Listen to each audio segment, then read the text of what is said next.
Before the video starts, I just wanted to say that this video took a lot of time to make, all the stock footage, and it took a lot of time to find Jordan B. Peterson clips on porn addiction. And I think it is very, very important to understand, and I don't think it is an actual good thing. If you enjoyed this video and you resonated with it, share your motivation tips, share your recovery stories down in the comments, share your motivational life story success, drop a like and subscribe. Enjoy.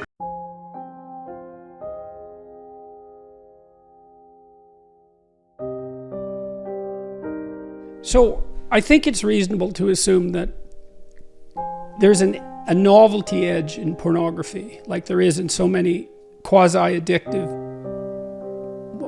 phenomena. And so it has to become, because novelty is a sexual kick, it has to stay novel, and that means that over time it's going to become more extreme. So that's not good. Well, so how do you resensitize yourself in some sense? Well, you stop. You stop, and then hopefully you recover, and then you deprive yourself of that outlet, let's say. And you might say, well, you know, is that absolutely necessary? And maybe there's nothing wrong with pornography. It's like, well, I don't know, man. Like, have you ever really met a guy who is proud of that? Like, you know what I mean? That makes him feel like, I'm the guy, man. You know, I'm watching pornography and getting off. It's like, what a man. I don't believe anyone feels that. And to me, maybe I'm wrong. And to me, that's an indication that, yeah, we know. No, it's pretty cheap. It's cheap. It's easy.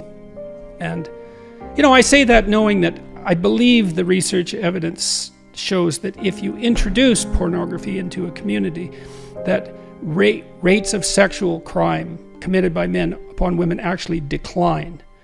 So there is perhaps some utility in the outlet, but you know, that's a unidimensional analysis and doesn't take into account all the other effects of pornography, so including the ones you described. And I think that those are real. It makes sense that they're real, you know, because it's super satiation, and it's a non-trivial technological problem. You know, it's now possible for young men to look at more beautiful nude women in one day than any man has ever seen, you know, prior to 10 years ago, 20 years ago, that any man in history had ever seen. That's not nothing. That's something. And to think that doesn't do anything to you, it's like, no, that likely does something to you. So don't substitute the false for the real. And don't underestimate the utility of deprivation. You know, what do we need to drive us forward to have the adventure of our life? You know, well, some deprivation, that's for sure. That heightens desire and drive, and maybe you need that. You're afraid to approach a woman. Well, you remove part of your drive with pornography, and so now you don't have that sexual urge to overcome that anxiety, and so you stay timid for your entire life. You know, maybe not, but maybe. Effect of free and widely available pornography is having on young people, especially men in our society at this time? Well, I think it's like Treasure Island in Pinocchio. It's all pleasure with no responsibility. That's deadening. It's parasitical in a sense, and I don't mean that. I'm not making a value judgment. I mean, it's no wonder the young guys are caught up in this, because it's an unbelievably powerful technology. It drove the development of the internet, let's not forget, right? So it taps into one viciously primordial motivation. And so these guys are being blasted by what biologists call super stimuli all the time. So imagine that there's a biological stimulus that has an effect on you, and then you can magnify it. And the typical porn actress, not the amateurs, but the professionals, have their sexually provocative physical elements exaggerated. And so men are very visual in terms of their sexual processing. And so, you know, the guys are pulled into it, and they're pulled into it also by curiosity. But I think that ethically it's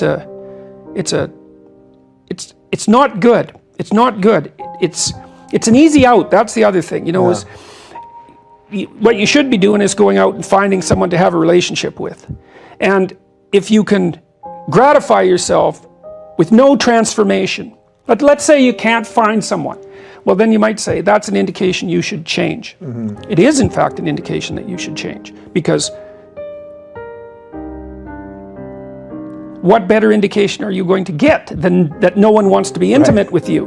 Right. It's the ultimate rejection, and that's partly why men are terrified of it, and I understand that.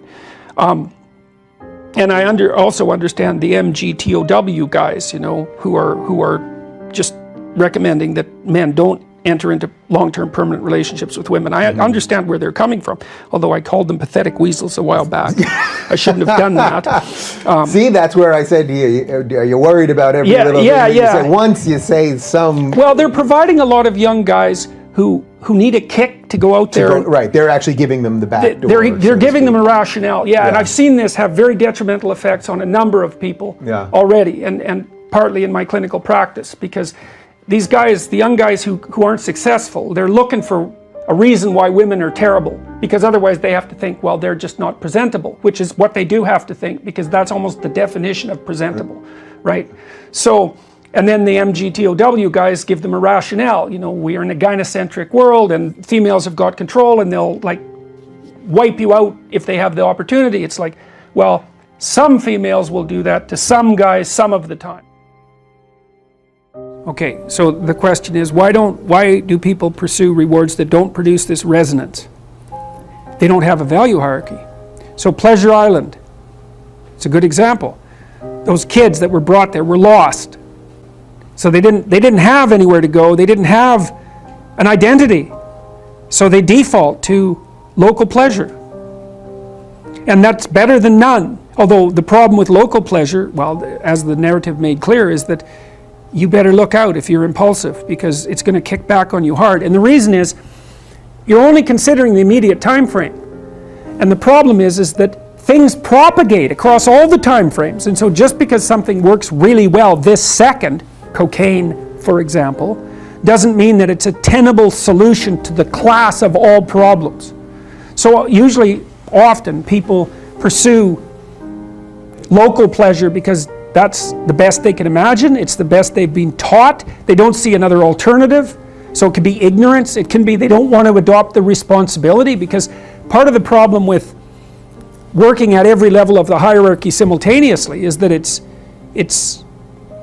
like dancing to a very complex waltz, let's say.